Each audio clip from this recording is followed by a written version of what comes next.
personas ahí con Poncio Pilato, y después de que ellos llegan a ese lugar donde habían sido juzgados, habían sido puestos de esa manera, y vamos a encontrar cómo es que a partir de eso ellos iban a tener que caminar hacia un lugar que era el lugar donde regularmente crucificaban a las personas. La muerte de crucifixión no era una muerte que el Señor había determinado a través de su ley, o de la ley, o de los mandamientos que Moisés dejó, sino que la ley romana había estipulado la muerte máxima, que era la pena máxima, quiero decir, que era la pena de muerte, y para poder hacerlo, ellos lo que hacían es que ellos llevaban algo que era colgar a través de una cruz. Ahora, cabe mencionar que en las leyes romanas sí nos menciona que era una cruz. La doctrina Testigo de Jehová enseña que era a través de un madero, y de hecho en algunas imágenes que usan ellos en sus versiones del Atalaya o del Despertar de hace mucho tiempo, ponían una especie de madero que era o en sí un árbol, en el cual colocaban de esta manera a aquel que le clavaban tanto las manos como los pies, y una especie de lugar donde ellos se podían sentar. Y la doctrina Testigo de Jehová así lo maneja. Pero no hay ningún indicio en los escritos que hablan acerca de las leyes romanas de que fueran de esa manera muertos aquellos que llegaban a la pena de muerte, sino toda la evidencia que tenemos, no bíblica sino extra bíblica, en cuanto a las leyes de los romanos, encontramos que ellos sí llevaban a las personas a través de la muerte de cruz. La cruz era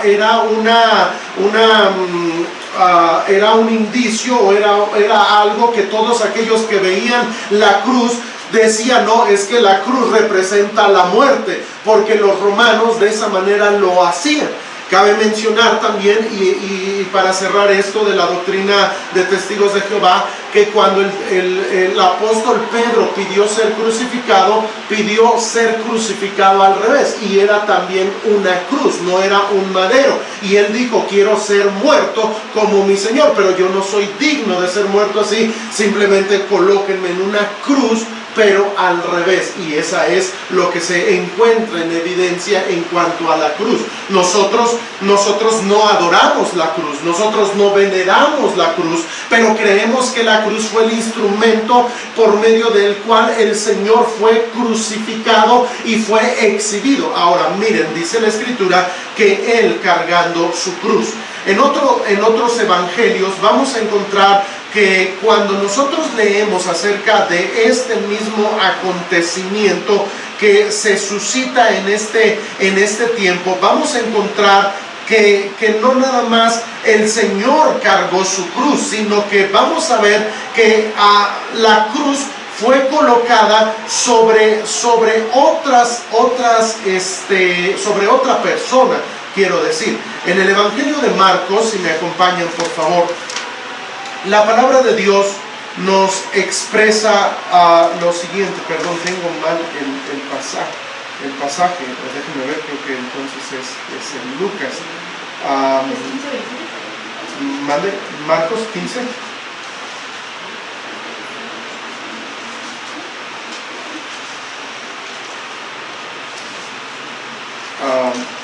No, estoy buscando cuando le dan, versos 15-21.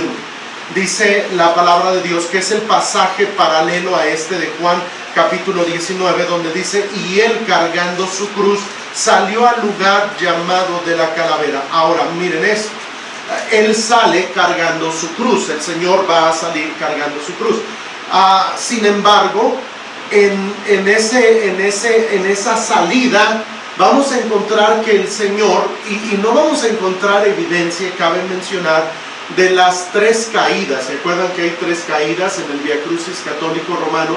Que se nos dice que el Señor cayó en 3 diferentes ocasiones, y también que le limpiaron la cara y está en sudario con su rostro, y hay un montón de cosas así. Bueno, no encontramos mucho de eso en la Biblia. Lo que sí encontramos es que cuando él estaba cargando la cruz, pasaba junto ahí a un hombre que dice el versículo 21 de Marcos 15, que obligaron a uno que pasaba, Simón de Cirene, padre de Alejandro y de Rufo, que venía del campo, a que le llevase la cruz.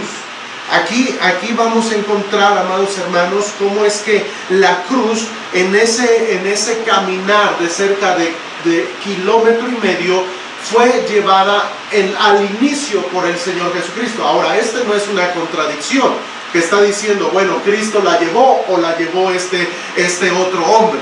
No es una contradicción, lo podemos entender en el hecho sencillo de que el Señor comenzó a cargar la cruz. Ahora, él había sido maltratado, había sido golpeado y su cuerpo no tenía la fuerza para poder llevar la cruz. Algunos estudiosos dicen que la cruz pesaba aproximadamente unos 150 kilos.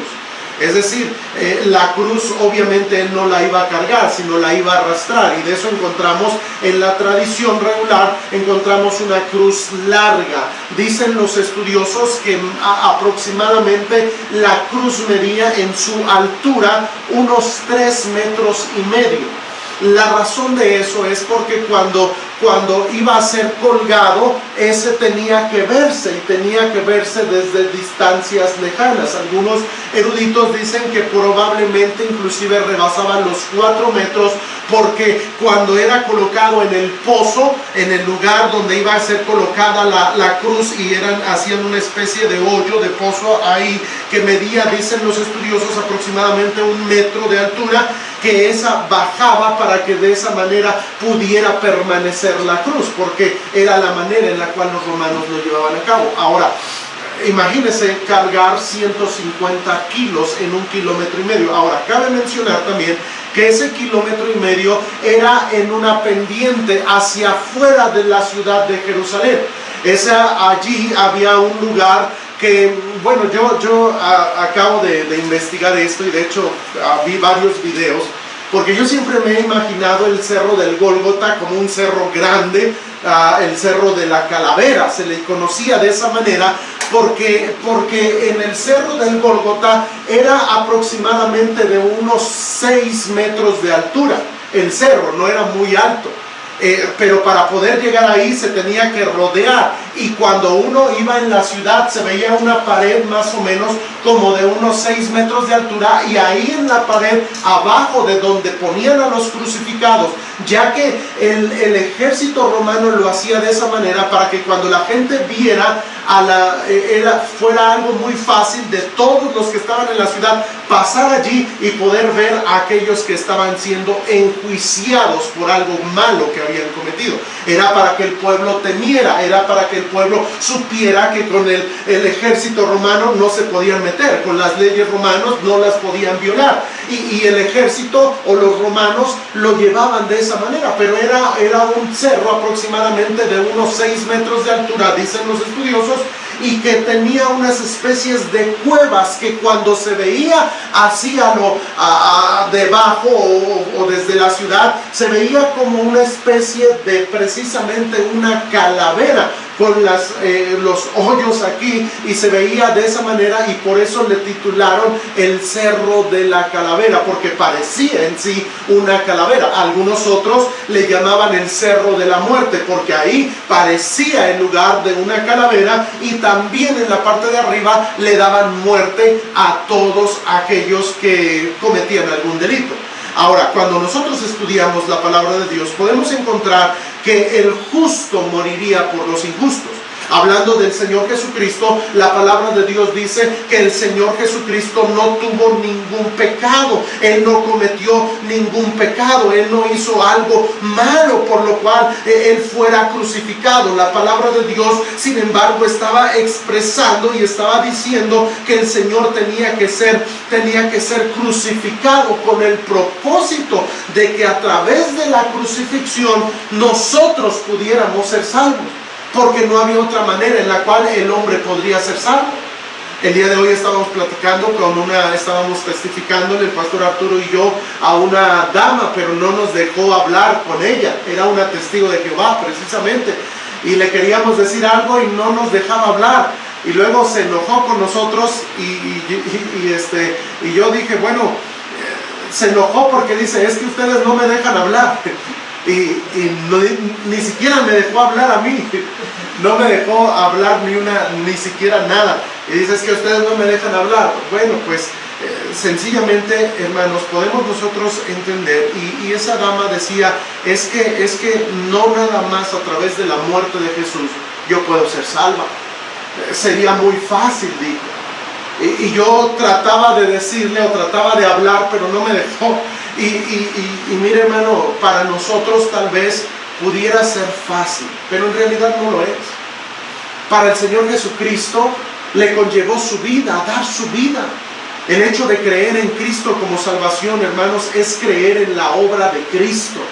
Quien no cree que Cristo tenga la suficiencia de perdonar pecados, no cree en la obra salvífica de Cristo. Cristo murió por los pecadores, Él se entregó por los pecadores, Él se dio por los pecadores, y note algo, Él no cometió pecado. Todos nosotros nos descarriamos como ovejas. Todos nosotros somos seres pecadores. La palabra de Dios dice ahí en Eclesiastés, ciertamente no hay hombre justo en la tierra que haga el bien y nunca peque. Todos nos desviamos, a una nos hemos hecho inútiles, dice la Biblia. No hay quien haga lo bueno, dice Dios, no hay ni siquiera uno. Y la Escritura dice que en cuanto a la justicia, todos somos culpables. Somos culpables delante de Dios porque somos pecadores. Pero debemos entender algo. La Biblia dice que aquel que no conoció pecado, por nosotros lo hizo Dios pecado, para que fuésemos hechos justicia de Dios en Él. A través de Cristo nosotros podemos ser salvos. En 2 Corintios 5:21 dice la palabra de Dios eso que les acabo de decir. Al que no conoció pecado, está hablando de la impecabilidad de Cristo. Cristo es un ser que en su naturaleza, Él es Dios, y en su naturaleza Él no es capaz de pecar. Ahora, para nosotros eso es imposible de entender, porque nosotros no somos capaces de dejar de pecar. Nosotros somos pecadores, y el pecado es algo que nos acompaña todos los días de nuestra vida. Decimos, no, es que ya ahora sí me voy a portar bien, pero ¿quién puede portarse bien? Esa mujer testigo de Jehová decía, no, es que yo debo hacer obras para poder ser salvo. Pero ¿qué obra puede hacer una persona para poder ser salvo? ¿Qué obra puedes hacer tú como para ganarte la salvación o para perdonar todos los pecados que tú has hecho? Es imposible. Es así que Cristo lo que estaba haciendo es que Él venía a la tierra para dar su vida, y lo que hizo es que vivió una vida perfecta. Ahora, imagínese, yo no puedo imaginarme en mi persona no pecar. No sé si usted se puede imaginar eso. Es que tenemos tan arraigado nosotros el pecado en nuestras vidas, que el pecado está en nuestra mente, el pecado está en nuestros labios, el pecado está en nuestros ojos, el pecado está en nuestros miembros, en nosotros. Somos seres pecadores, es nuestra naturaleza. Ahora, nuestra naturaleza es así, somos pecadores, pero Dios es un ser que es incapaz de pecar, es incapaz de hacer lo malo. Por eso dice aquí la Escritura, al que no conoció pecado. Y luego añade diciendo, por nosotros lo hizo pecado. Lo que quiere decir allí es la imputación del pecado del ser humano. Lo que hizo Dios es que Dios dijo, ¿sabes qué? Yo voy a tomar todos los pecados de Diego y los voy a depositar en la persona de Jesús.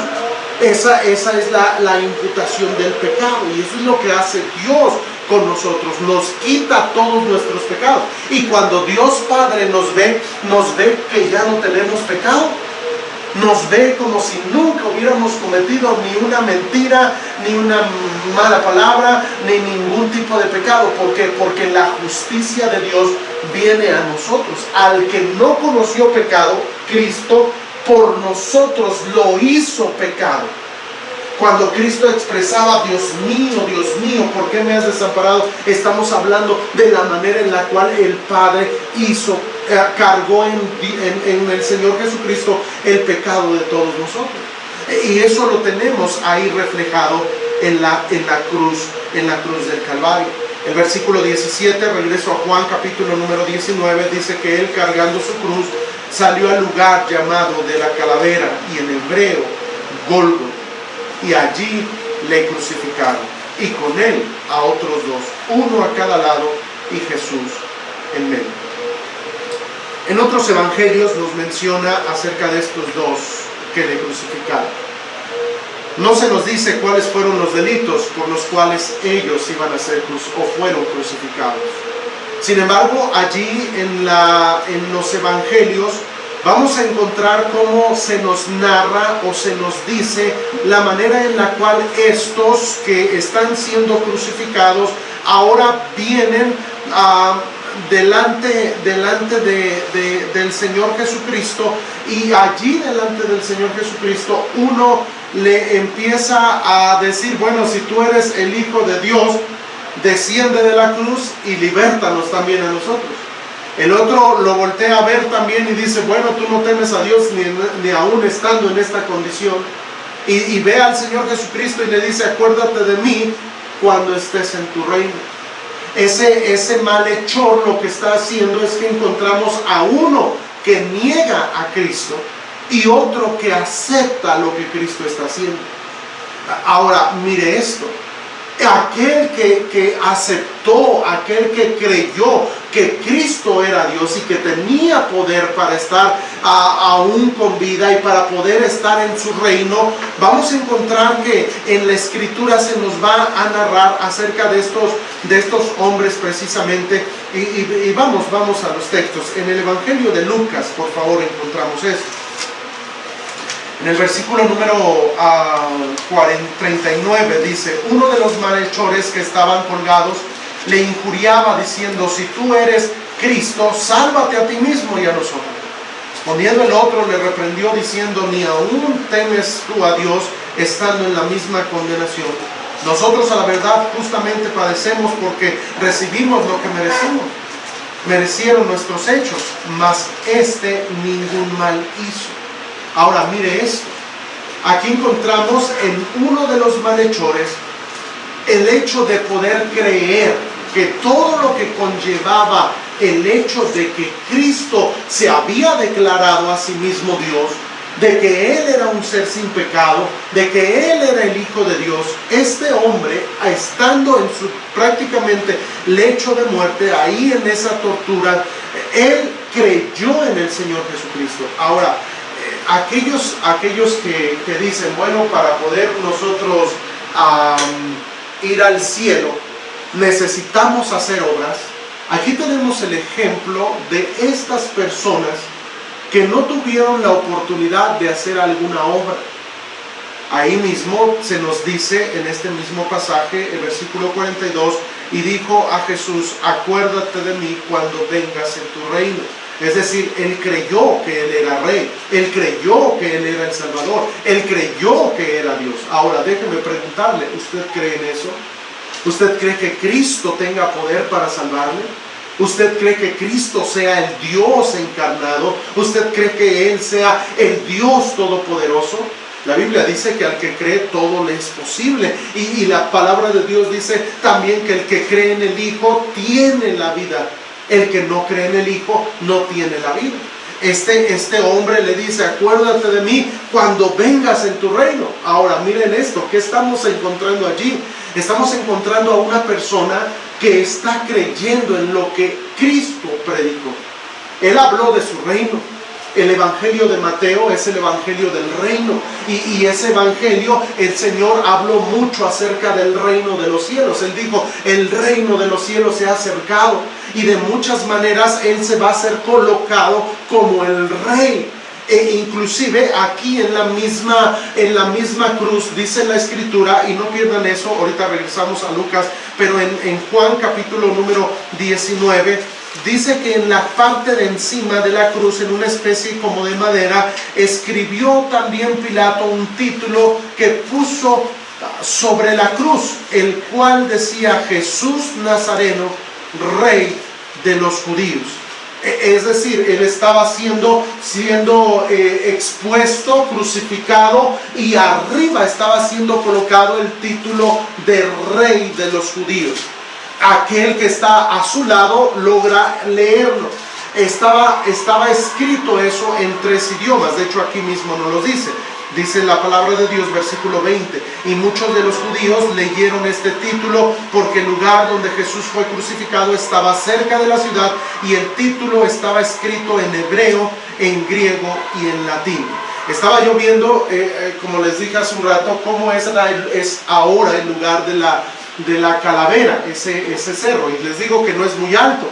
Y yo siempre me imaginaba que estaba la gente allí en el cerro, y pues ahí estaba la cruz prácticamente, y ellos estaban prácticamente abajito, no, sino que ellos estaban a unos 4 o 6 metros abajo, y desde allí aquellos que iban pasando lograban ver la inscripción, lo que estaba escrito en 3 idiomas. ¿Qué era eso que estaba escrito? Decía: Jesús Nazareno, Rey de los judíos. Y ahí todos pasaban y leían y leían y leían. Todos los que pasaban podían leerlo. Cuando el malhechor está en la cruz, debemos recordar que fue puesto uno a su mano derecha y otro a su mano izquierda. Y ahí encontramos también regularmente, aquí encontramos otra cosa. Regularmente en la tradición, no sé si ustedes hayan visto imágenes de la cruz, y de hecho hay muchas imágenes, y regularmente se tiene como que está la cruz del Señor Jesucristo más elevada y las otras más abajo. Pero los indicios romanos indican que todas las ponían en el mismo lugar, y tiene mucho sentido. Ahora, la muerte, yo creo que aquellos que toman eso o que ponen eso es para poder diferenciar que aquel que murió era diferente a todos los demás, porque todos nosotros morimos por causa de nuestros pecados y del pecado en manera general. Pero el Señor Jesucristo, Él moría para perdonar el pecado de todos los hombres. Y aquí encontramos que aún en la cruz del Calvario, el Señor estaba pensando en los demás. Mire, hermano, usted y yo debemos pensar también en los demás. Aquí el Señor Jesucristo dice, y regreso a Lucas capítulo número 23, cuando el Señor le dice: entonces Jesús le dijo, versículo 43, de cierto te digo que hoy estarás conmigo en el paraíso. Ahora mire esto. El Señor le está diciendo: conmigo estarás hoy en el paraíso. Hay ¿cómo puedo mencionar? Hay mucho que estudiar de esas frases. Por ejemplo, el Señor le está diciendo: hoy estarás conmigo en el paraíso. Cuando el Señor Jesucristo murió, ¿a dónde fue?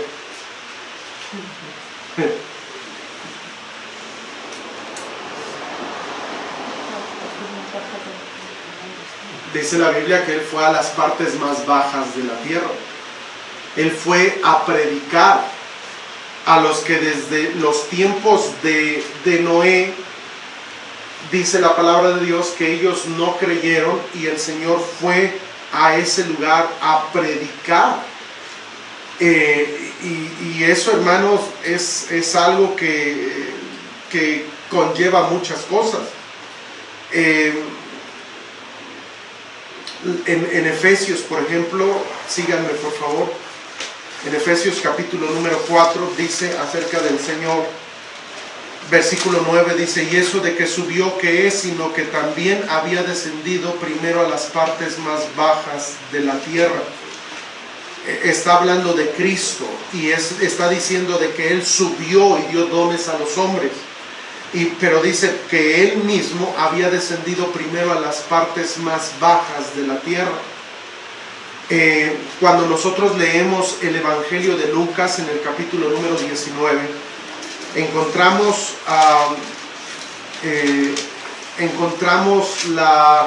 la historia en la cual la palabra misma del Señor en el versículo 19 Estamos Lucas 16, dije 19, ¿verdad? Lucas 16, 19, encontramos la historia de lo que se conoce el rico y Lázaro.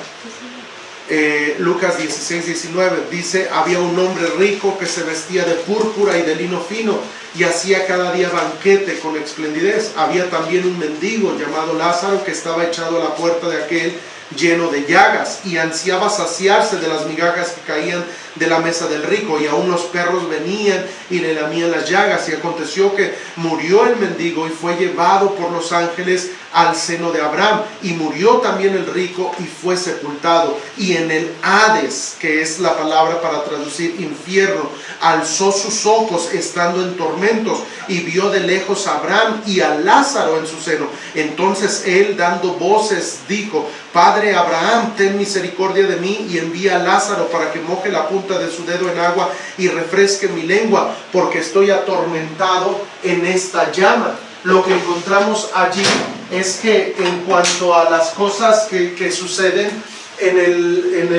dicen algunos estudiosos que en el fondo de la tierra existía, ya no es así, pero existía un lugar que era el lugar de los muertos, en el cual según este texto de la palabra de Dios, dice que está la tierra, y en la tierra, cuando moría alguien, la Biblia dice y va a describir que iban a ser sepultados y serían llevados al Sheol.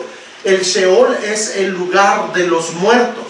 Según este texto y algunos otros pasajes en la Escritura, como tenemos ahí en el libro de Números, cuando Moisés dice: si yo no soy siervo de Dios, entonces que la tierra no abra su boca y sean estos tragados vivos al Sheol. Era el lugar de los muertos. Ese lugar de los muertos descrito aquí, encontramos que allí en ese mismo lugar muere una persona. Y bueno, van las dos personas. Ahora disculpen por los dibujitos, ¿verdad? Pero tenemos ahí la descripción de estas personas. Uno es a Lázaro, que fue llevado ahí al lugar de los muertos, y el otro era este hombre rico que se vestía de púrpura. Ahora, ahí dice la Biblia que había una cima. Una cima, regularmente nosotros pensamos que es la cima de una montaña, y este es ese lugar, pero esa se escribe con C. Cuando nosotros leemos la escritura y vamos encontrando más adelante, si me acompaña en versículo 26, dice: además de esto, una gran cima. Esa palabra cima no se escribe con C para hablar de algo que queda muy en alto, sino es con S, que indica hacia abajo. Y estas personas que están en el lugar de los muertos, uno es conocido como el paraíso y el otro es conocido como el infierno, el Hades. Estas personas no pueden pasar de aquí para allá, ni estas otras pasar de aquí para allá. ¿Por qué? Porque hay una cima entre ellas. Aquí vemos a Abraham, aquí vemos al rico, y ese era el lugar de los muertos. Ahora, cuando el Señor Jesucristo muere, dice la Escritura que Él desciende a las partes más bajas de la tierra y Él predica. Ahora, también allí dice la Escritura que el Señor le dice a este hombre: ciertamente hoy estarás conmigo. ¿En dónde? En el paraíso. En el paraíso. Se cree que este era el lugar que se conoce como el paraíso. Nosotros, hermanos, hoy en día, y todo esto era antes de la muerte del Señor Jesucristo. Cuando el Señor murió y Él resucitó, Él llevó a todos los que estaban aquí, los llevó y les cambió de residencia. Ahí es donde dice en otro pasaje de la Escritura que, bueno, todos estos fueron llevados ahora al cielo, donde está el Señor Jesucristo. Su cuerpo queda en la tierra, pero su alma, su espíritu, es llevado por el Señor allá en el cielo.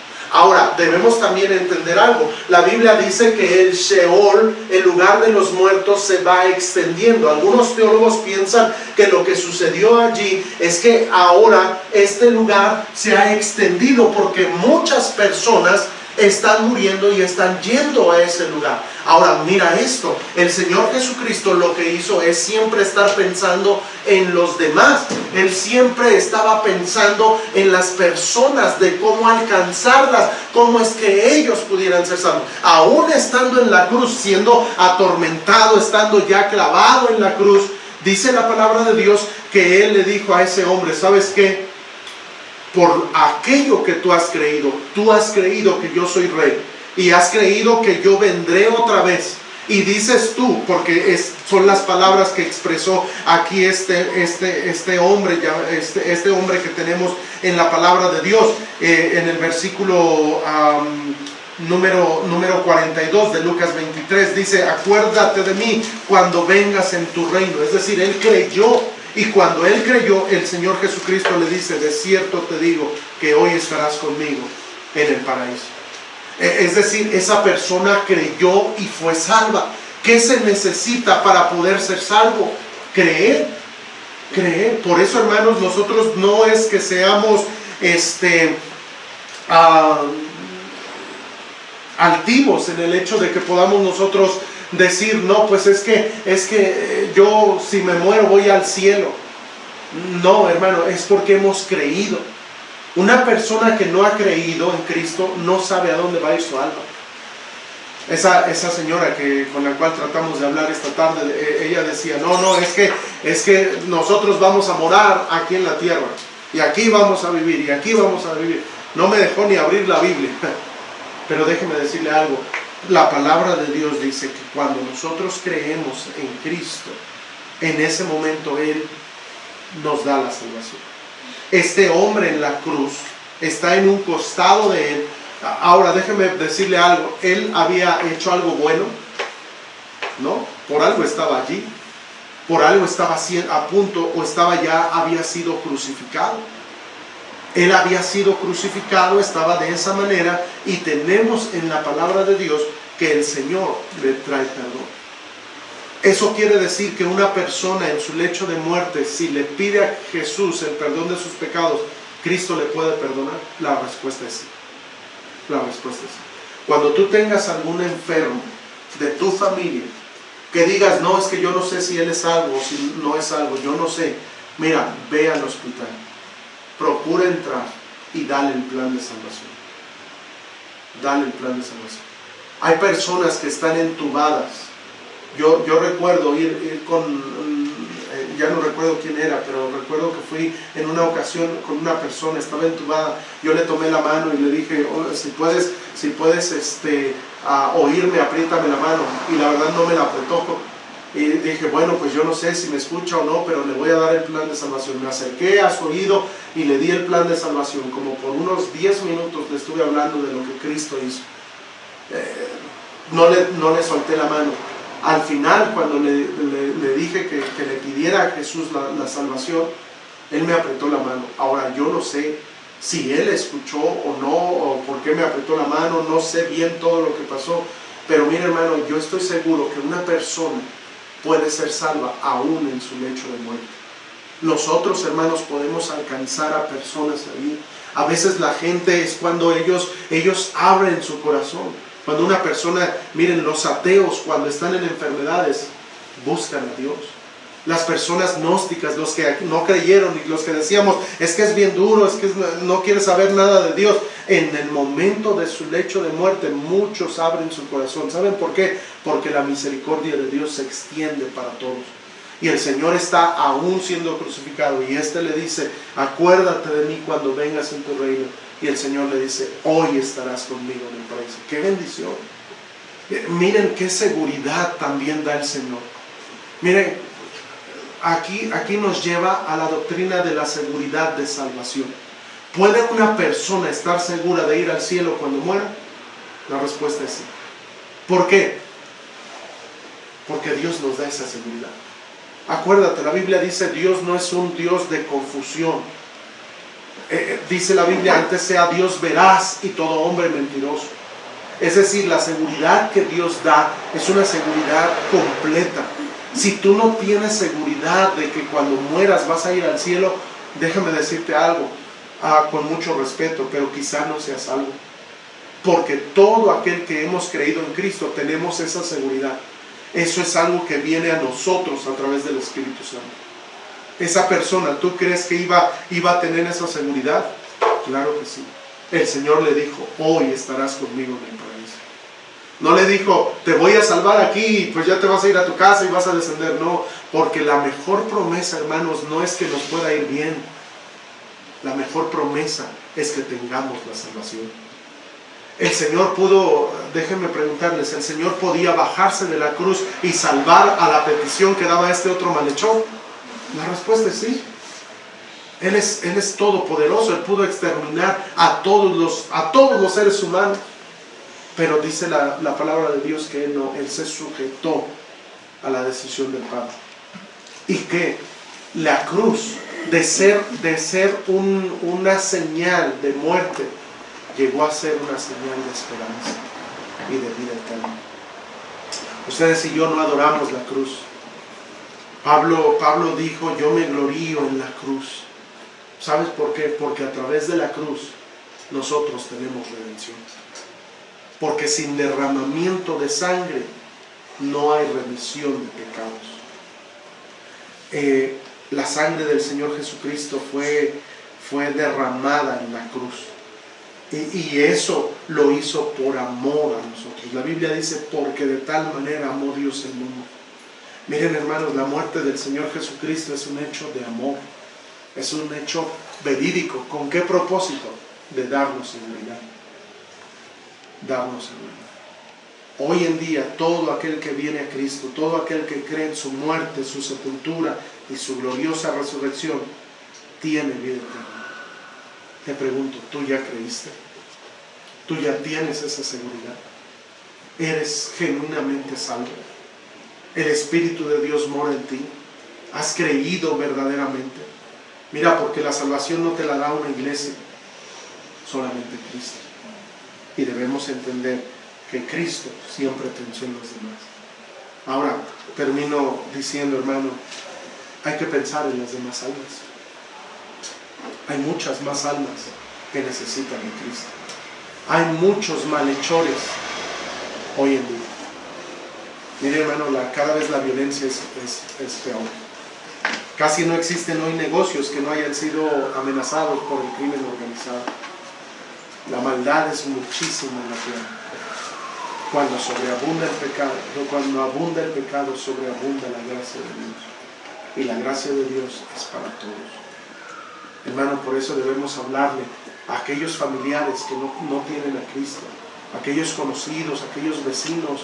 Hermanos, miren, hay lugar aún en la iglesia y hay mucho más lugar en el cielo para traer a la familia, para invitar, para seguir orando por los hijos que no son salvos, por los hermanos en la carne que no son salvos, por los hijos, por los vecinos, por las gentes que están alrededor que todavía no son salvos. Necesitamos, hermanos, nosotros ir, porque el Señor, aún en la cruz, trajo salvación. Hermano, nosotros debemos buscar. Le animo para que se lleve folletos, comparta su fe, invite a alguien. No sé, usted mismo testifíquele. Si usted no sabe cómo testificar, mire, hermano, esto no es nada místico. Es sencillamente decirle a alguien cómo es que tú fuiste salvo. Pablo, vamos a encontrar que la manera en la cual él testificaba, él decía, no, pues yo iba rumbo a Damasco y esto me pasó, y esto me pasó, y esto me pasó. ¿Cómo puedes testificar? No necesitas un curso. La Biblia dice que cuando Pablo fue salvo, fue bautizado y enseguida predicaba a Cristo. ¿Sabes por qué? Porque nosotros también necesitamos hablarle a las personas. Háblale de Cristo, del amor que Él tiene, de cómo Él murió en la cruz por ellos, de que Cristo puede perdonar pecados, de que Cristo ama a las personas, de que Cristo puede traer salvación a toda una familia. Háblales a los demás. Este personaje que tenemos allí fue salvo. Y no nos dará tiempo revisarlo lo demás, pero regreso a Juan capítulo 19. Juan 19 una vez más. Dice versículo número 20: muchos de los judíos leyeron este título porque estaba el lugar donde Jesús fue crucificado estaba cerca de la ciudad y el título estaba escrito en hebreo, griego y latín. Dijeron a Pilato los principales sacerdotes de los judíos: no escribas rey de los judíos, sino que él dijo: soy rey de los judíos. Respondió Pilato: lo que he escrito, escrito. Yo creo que eso, ahí la mano de Dios estuvo también. Versículo 23, cuando los soldados hubieron crucificado a Jesús, tomaron sus vestidos e hicieron 4 partes, una para cada uno. Tomaron también su túnica, la cual era sin costura, de un solo tejido de arriba abajo. Entonces dijeron entre sí: no la partamos, sino echemos suertes sobre ella, a ver de quién será. Esto fue para que se cumpliese la escritura que dice: repartieron entre sí mis vestidos y sobre mi ropa echaron suertes. Note esto, estos son pasajes del Antiguo Testamento que fueron cumplidos de manera cabal. En el versículo número 25 dice: y estaban junto a la cruz de Jesús su madre y la hermana de su madre, María, mujer de Cleofas, y María Magdalena. Y cuando vio Jesús a su madre y al discípulo a quien él amaba, que estaba presente, dijo a su madre: mujer, he aquí tu hijo. Después dijo al discípulo: he aquí tu madre. Y desde aquella hora el discípulo la recibió en su casa. Prediqué apenas el Día de la Madre estos últimos versículos, pero quiero que vean una última cosa. Vamos al Evangelio de Marcos, por favor.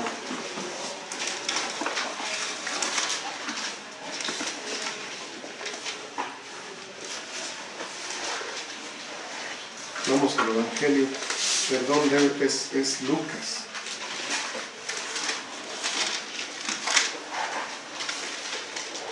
Lucas capítulo 23, versículo 48. Miren, ese es el título que le puse a esta enseñanza. Leo desde el 47, lo que llegan ahí. Cuando el centurión vio lo que había sucedido, dio gloria a Dios diciendo: verdaderamente este hombre era justo. Versículo 48. Y toda la multitud de los que estaban presentes en este espectáculo. Ahora, mire esto, esta palabra solamente se usa en esta ocasión en la Biblia. Ahora, ¿qué es un espectáculo? ¿Qué es un espectáculo? Lo hemos escuchado, se escucha mucho en nuestros tiempos. ¿Qué es un espectáculo? La demostración de algo novedoso. La demostración de algo novedoso, algo que es exhibido, algo que es grande, algo que es para todos, algo que se quiere dar a conocer. Aquí la Biblia habla acerca de la crucifixión del Señor Jesucristo y dice que esto se convirtió en un espectáculo para la gente. Es decir, todos lo vieron, todos leyeron, todos vieron. Ahora, déjeme preguntarle algo. ¿El Señor Jesucristo era popular en esos tiempos? Muy popular. Mucha gente le seguía. Estaba viendo un reportaje de una televisión hebrea, en la cual decían que una de las personas, o la persona más conocida en los tiempos del Señor Jesucristo, era precisamente él. Todos conocían, todos le querían ver, ya sea que le hayan escuchado en una enseñanza o hayan visto un milagro, pero todos sabían quién era. Y cuando él fue crucificado, todos pasaron y fue hecho espectáculo para el mundo. Todos lo vieron y todos se dieron cuenta: el rey de los judíos murió. Lo bueno de esto, hermanos, es que la historia no concluye allí. Él murió, pero él resucitó. Y gloria a Dios por eso. Porque a través de su resurrección es que podemos tener vida eterna. Su muerte nos limpia de pecado. Su resurrección nos da esa esperanza de vida eterna. Que Dios nos ayude. Vamos a ver. Señor, hay mucho que tu palabra nos puede enseñar. Y hay mucho de lo cual necesitamos aprender. Pero Señor, esto que fue un espectáculo